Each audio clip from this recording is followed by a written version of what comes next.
Revolusi akhlak, Allahu Akbar, teriak Rizik sebelum masuk ke mobil.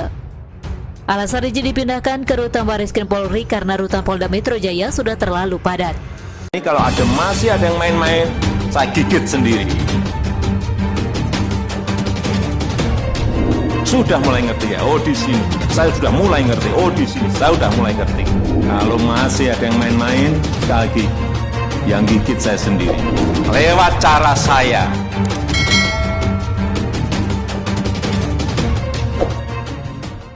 Dipindahkan ke rutan Barreskrim, Rizik teriak revolusi akhlak, mana cermin, penulis XRD. Kemarin, Rizik yang sebelumnya ditahan di rutan Polda Metro Jaya akhirnya dipindahkan ke rutan Barreskrim Polri. Saat digiring, dia terlihat mengenakan pakaian serba putih dibalut pakaian tahanan warna oranye dan tangan terbogol kabel tis. Bar, teriak Rizik sebelum masuk ke mobil. Alasan Rizik dipindahkan ke rutan Barreskrim Polri karena rutan Polda Metro Jaya sudah terlalu padat. Selain itu, agar memudahkan penyidik Barreskrim Polri dalam melakukan pemeriksaan. Penyidik Barreskrim Polri sebelumnya sudah melengkapi berkas perkara Rizik terkait kasus pelanggaran protokol kesehatan di Petamburan dan Megamendung.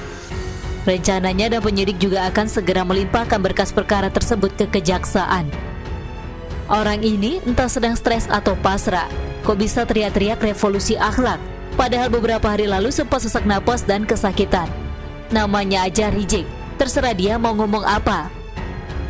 Tidak heran kalau dia ngawur dan ngomong gak karuan. Apakah orang ini masih belum introspeksi? Mungkin sampai detik ini pun masih belum sempat ngaca dan melihat ke dalam diri sendiri. Mungkin cermin sedang naik harga karena barang langka.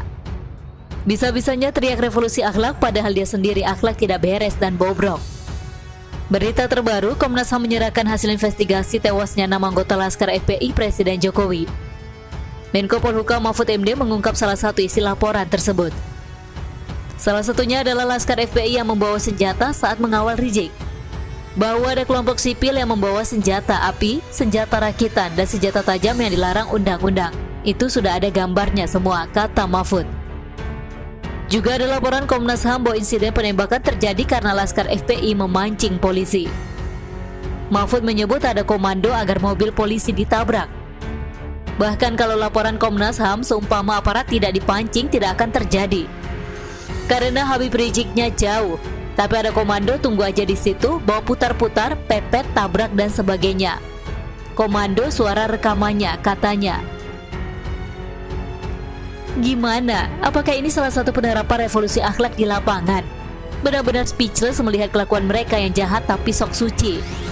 Petantang petenteng sok gaya, banyak laganya. Bahkan berani menantang pemerintah dan melawan aparat pakai senjata api pula. Yang benar adalah itu akhlak yang biadab. Mereka ini memang jago menyesatkan masyarakat dengan topeng palsunya.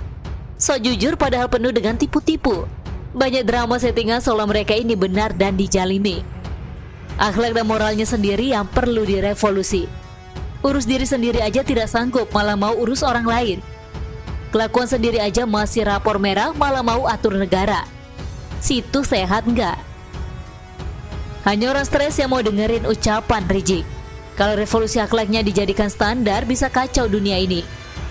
Masa orang harus meniru kayak cat mesum, provokasi dan menghasut masyarakat, teriak penggal, bohong dan bikin drama murahan. Keluar masuk penjara jadi tersangka berlapis kok mau revolusi akhlak. Orang yang akhlaknya benar tidak mungkin bolak-balik ditahan, seolah sudah punya VIP membership di penjara. Belum lagi doa yang mengerikan. Doa yang menyumpahi orang lain agar mengalami hal buruk. Doakan orang supaya susah hidupnya, seret hidupnya, nafkahnya tidak berkah, penyakitnya tidak sembuh, mengidap penyakit yang belum ada obatnya, dipecat dari pekerjaannya, istrinya lari, suaminya menikah lagi, anak-anaknya bandel dan tidak patuh, hidupnya tidak bahagia, tidak mendapatkan anak yang soleh, hidupnya tidak berkah dan hancur-hancuran, susah, sedih dan gundah gulana tiap hari. Kira-kira itu doa orang yang akhlaknya baik atau doa orang berhati kotor? Ibarat maling teriak maling atau orang stres yang nuduh orang lain gila. Justru Rizik yang perlu diperbaiki akhlaknya. Dan tampaknya tak bisa diperbaiki, makanya perlu tindakan tegas seperti sekarang. Penahanan. proses hukum dan jerat dengan ancaman hukuman penjara. Orang seperti Rizik harus dijauhkan agar tidak mempengaruhi orang lain. Orang seperti dia telah membuat negara ini repot, membuat masyarakat terpecah belah dan terkotak-kotak karena sentimen agama. Negara ini jauh lebih damai dan tentram tanpa Rizik. Bagaimana menurut Anda? FPI baru sudah dideklarasikan dengan nama Front Persaudaraan Islam yang sebelumnya diubah dari Front Persatuan Islam. Organisasi baru ini dideklarasikan oleh 15 orang yang dulunya merupakan pentolan FPI, yaitu Ahmad Sobri Lubis, Awid Masyuri, Abdurrahman Anwar, Qurtubi Zailani, Maksum Hasan, Muksin Alatas, Tengku Muslim At-Tahiri, Umat Abdul Aziz Assegaf, Umar Assegaf, Bagir bin Syekh Abu Bakar, Hasan Assegaf, Muhammad Arif Nur, Alwi Baraka, Faisal Al-Habsi, dan Munarman. Kemasan baru tapi isinya sama saja. Mereka adalah gerombolan FPI yang kebetulan hanya ganti topeng, artinya sama aja bohong. Dalam keterangan di deklarasi tersebut, nama persaudaraan dipilih untuk menggantikan nama persatuan yang sebelumnya sudah dideklarasikan FPI pada 30 Desember 2020. Menurut para deklarator, nama Persatuan Islam sudah pernah ada sejak zaman perjuangan kemerdekaan.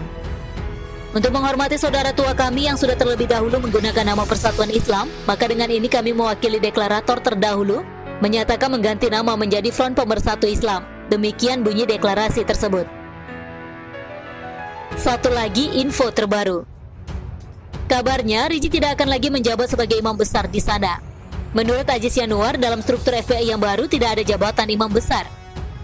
Kemungkinan Rizik hanya akan menjadi penasihat. Aziz juga mengatakan sampai saat ini pihaknya belum menentukan siapa ketua umum FPI baru.